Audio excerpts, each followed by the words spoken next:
Աննախադեպ այց Վաշինգտոնից Երևան, ԱՄՆ փոխնախագահ Ջեյ Դի Վենսը Հայաստան կայցելի փետրվարի 9-ից 10-ը, իսկ հետո կմեկնի Ադրբեջան փետրվարի 10-ից 11-ը։ Այս մասին Ազատությանը ասել է Վենսի խոսնակը։ Տարածաշրջանային այցի օրակարգը ներառում է հավակնոտ տնտեսական եւ պաշտպանական ծրագրեր, որոնց մասին ավելի վաղ գրել էր նախագահ Թրամփը։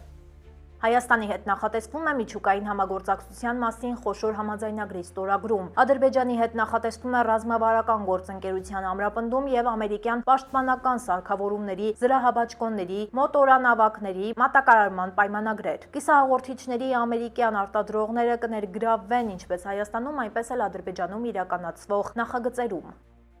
Վենսի այցը տարածաշրջան նշանավորվելու է Թրիփի նախապատրաստական գործնական փուլի մեկնարկով։ Ոչ պաշտոնական աղբյուրները հաղորդում են, որ այցի ընթացքում Վենսը լինելու է նաև երթուղու տարածքում հենց Իրանի հարևանությամբ։ Այժմ այն մասին, թե ինչ ենք պատմելու վայրկյաններ անց։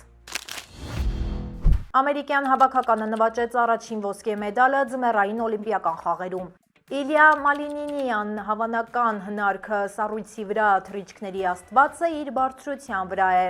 Լինդսի Վոնի օլիմպիական թռիչքի դրամատիկ ավարտը։ Մեդալի հավակնորդը մրցուղուց դուրս է բերվել վնասվածքներով։ Չեմպիոնական հաղթանակի փոխարեն վիրահատարան, ինչ է եղել Վոնի օլիմպիական ձախողման պատճառը։ Հանցագործություն օրը ցերեկով Սան Ֆերնանդո հովտում տեսախցիկը ֆիքսել է պապի ու թոռնիկի դանակահարության կադրերը։ Սարդ մարդը թալանել է Լոս Անջելեսի ոսկերչական խանութը։ Մեքենայով անկում 30 ֆուտ բարձրությունից, ինչն է եղել 16-ամյա ոլորտի ճակատագրական վթարի պատճառը։ Թունավոր սեր, երբ խոհանոցը վերածվում է քիմիական լաբորատորիայի, իսկ մերձավորը թունավորողի։ Երբ տանը մեծեր չկան, 300 դեռահաս Լոս Անջելեսում առանձնատուն են գրավել։ Գորշ հյուրը Լոս Անջելեսում 100 տարի անց գայլը որոշել է վերադառնալ։ Կալիֆոռնիայի վիճակախաղի պատասխանատուները նախազգուշացնում են, ինչպես չդառնալ խաբեբաների զոհ։ Առողջապահության պատասխանատուներն էլ Լոս Անջելեսի լողափերին հայտնված բակտերիաների առատության մասին են զգուշացնում։ Թողարկման երկրորդ հատվածը պակաս հետաքրքիր չի լինելու։ Մոտենում է ամենասիրառատ տոնը՝ Վալենտինի օրը։ Ինչ նվիրել, որտեղ այցելել, այս հարցերի պատասխանների հետ Մանու Հարությունյանը նաև հետաքրքիր մանրամասներ է բացահայտել ամերիկյան Վալենտինի յուրահատկության մասին։ Թե ինչի մասին է խոսքը, կարող եք լսել մեր թողարկման երկրորդ հատվածում։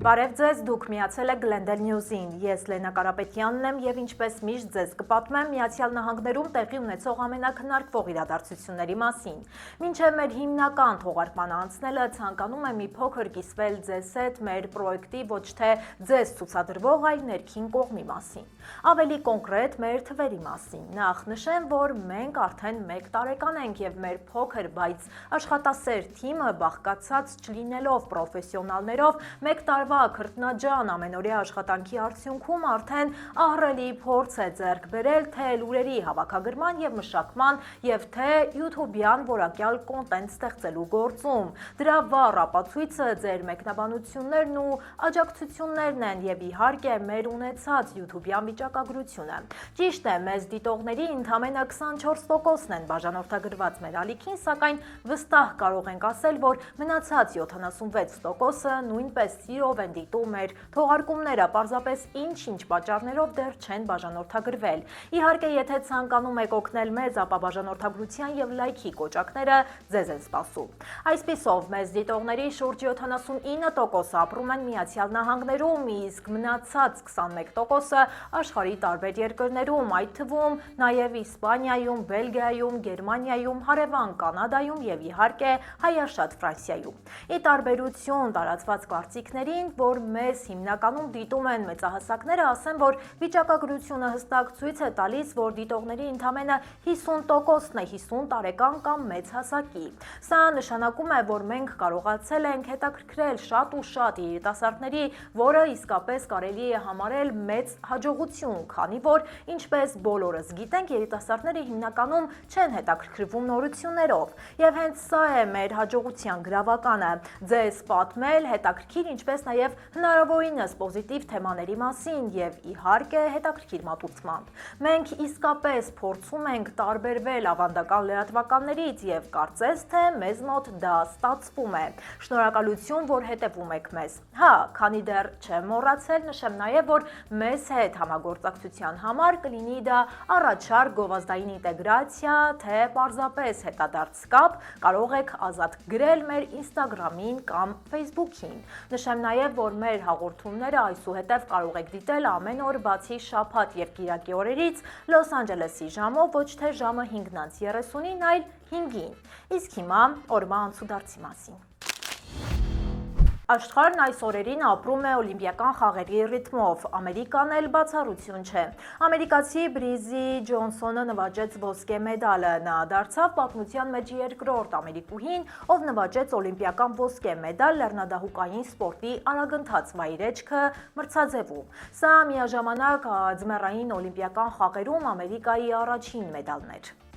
Հաղթանակի ճանապարհը լի էր փորձություններով 2022-ին նույն այս մրցուղում ստացած ծնկի վնասվածքի պատճառով Ջոնսոնը ստիպված է եղել բաց թողնել Պեկինի օլիմպիական խաղերը։ Բացի ֆիզիկական ցավից նա բախվել էր նաև իրավական խնդիրների։ ԱՄՆ-ի հակադոպինգային գործակալությունը նրան 14 ամսով որակազրկել էր 3 թեստ բաց թողնելու համար։ Այս հաղթանակով Ջոնսոնը միացավ Վոնին, նրանք միակ ամերիկուհիներն են, որոնք տիրացել են արագընթաց վայրեջքի օլիմպիական ոսկուն։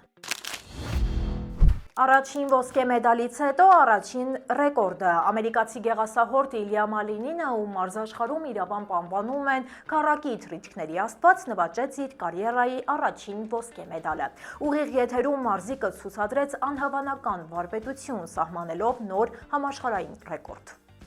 Մալինինը դարձավ աշխարհում առաջին մարզիկը, որը օլիմպիադայի խիստ պատասխանատու պայմաններում հաջողությամբ ու անթերի կատարեց լեգենդար քառակի աքսելը։ Նրա ազատ ծրագիրը ժյուրիի կողմից ստացավ ռեկորդային 224.23 միավոր, ինչը թույլ տվեց ընդհանուր հաշվարկով հասնել անհասանելի թվացող 332.12 միավորի։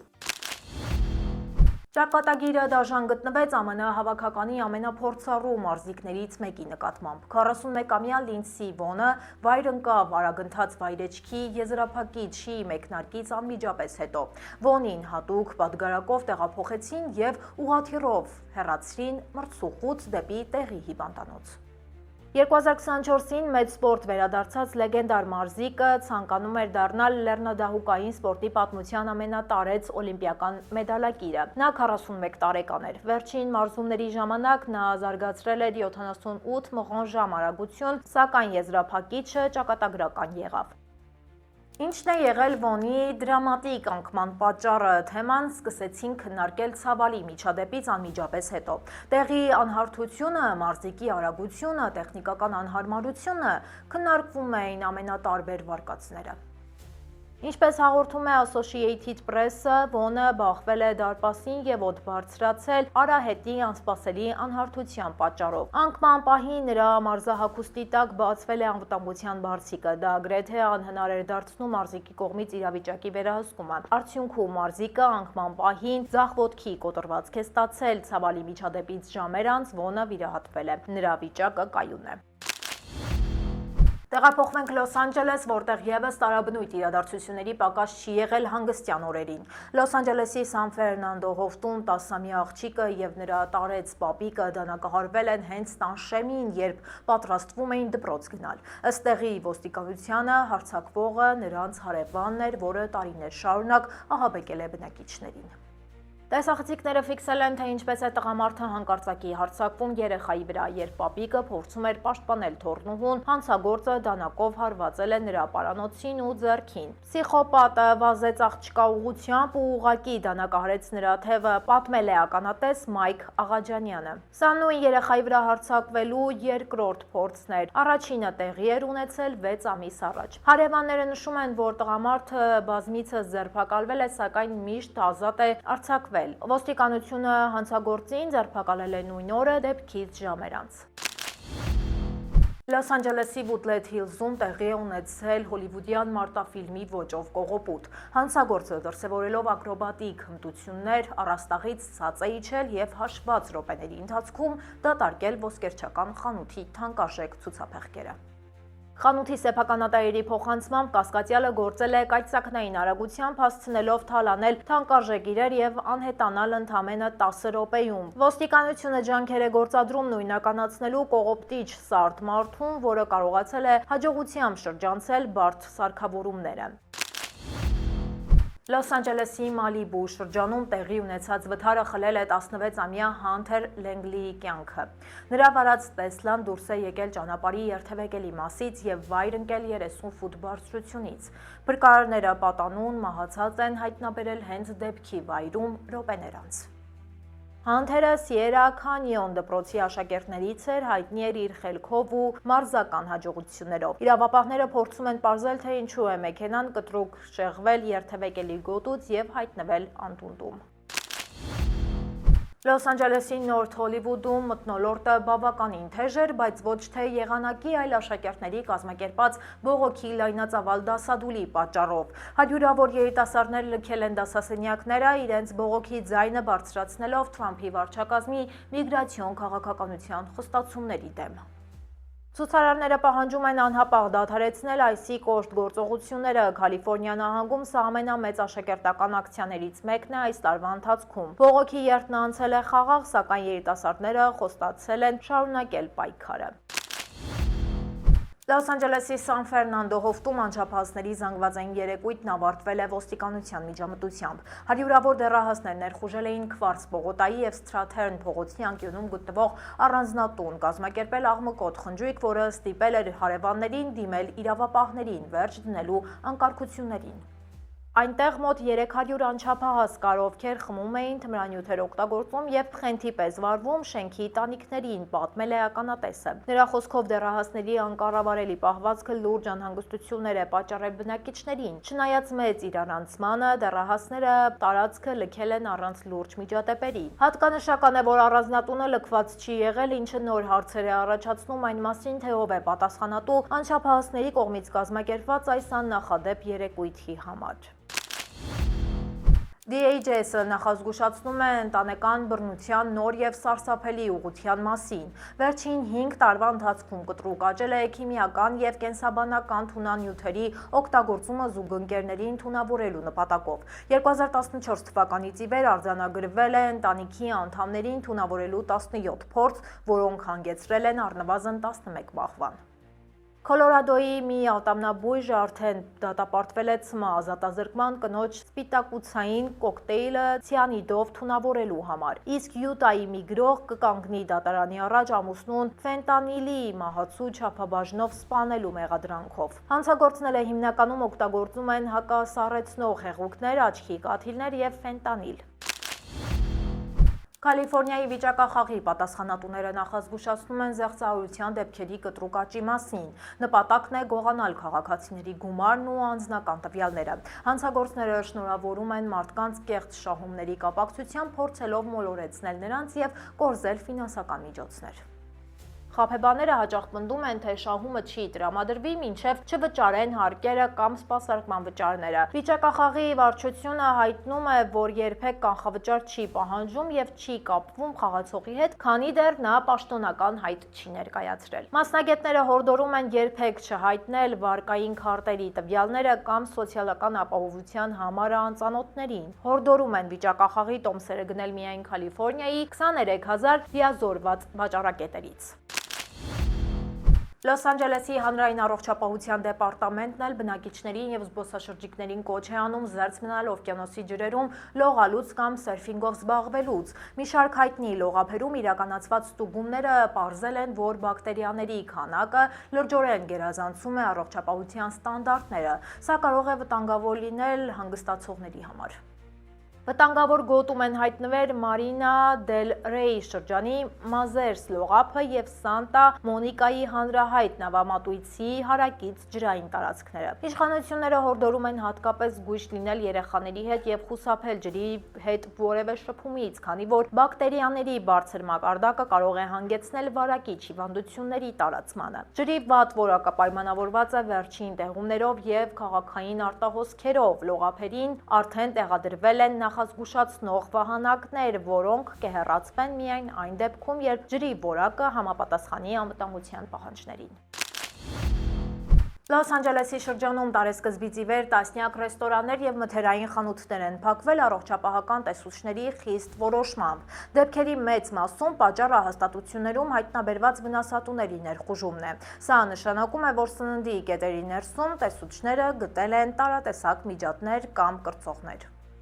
Շրջանի առողջապահության դեպարտամենտը ներկայացրել է 2026 թվականի հունվարի 1-ից փակված հաստատությունների ամբողջական ցանկը։ Թեև շատերը արդեն ստացել են վերաբացման թույլտվություն, որոշները մնում են փակ անորոշ ժամկետով լուրջ խախտումների պատճառով։ Այս ստուգումները վերաբերում են Լոս Անջելեսի բոլոր բնակավայրերին։ Պատասխանատուները սպառողներին կոչ են անում աջակցել իրենց և խախտում նկատելու դեպքում օպերատիվ ահազանգեն։